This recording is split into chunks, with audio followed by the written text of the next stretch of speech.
विश्व 24 न्यूज हर पल आपके साथ। उद्धव लक्ष्मण बेळंबे।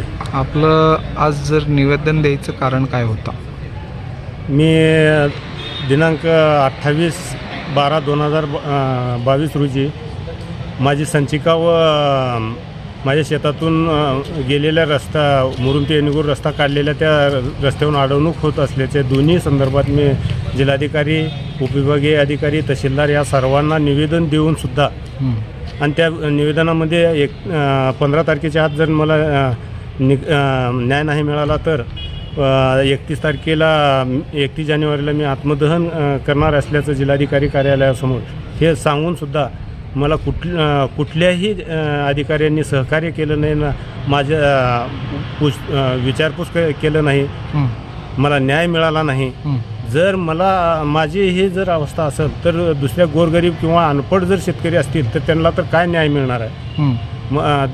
डॉक्टर बाबासाहेब आंबेडकरांनी लिहिलेल्या संविधानाचे आम्ही लय ना थोडी माहिती आहे आम्हाला, त्या हिशोबातून आम्ही त्या संविधानाला अनुसरून चालत असताना आम्हाला न्याय मिळत नाही।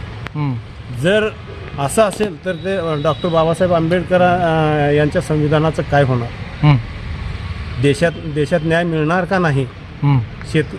शेतकरी न्यायापासून वंचितच राहणार?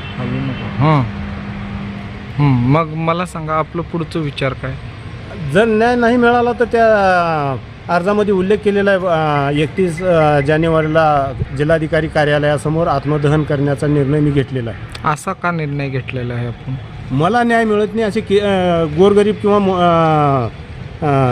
अनपढ शेतकऱ्याला काय न्याय मिळणार आहे? ह्या अशा जगामध्ये राहण्यात तर अर्थ काय? न्यायच मिळत नसला आम्हाला, आम्ही त्रास कुठंपर्यंत सहन करायचं?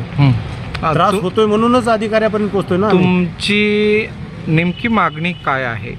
अहो, संचिका हे तलाट्यापाशीच असली पाहिजे, तलाठी कार्यालयात। जर तलाट्याने तहसील कार्यालयामध्ये जमा केलं असलं तर तहसील कार्यालयामध्ये राहायला पाहिजे। तलाठी कार्यालयामधून तहसील कार्यालयाला जमा केलेली नाही, तलाठी कार्यालयातच राहायला पाहिजे। तलाठी कार्यालयातून माझी संचिका गायब झाली कशी? त्याच्यात महत्त्वाचे पॉईंट आहेत, अन्यथा माझं कुटुंब रस्त्यावर येऊ शकतंय। राज्यातील महत्त्वाच्या आणि आपल्या भागातील ताज्या बातम्या पाहण्यासाठी आजच आमच्या विश्व 24 न्यूज चॅनलला यूट्यूबवर सबस्क्राईब करा आणि बेल आयकॉन प्रेस करा।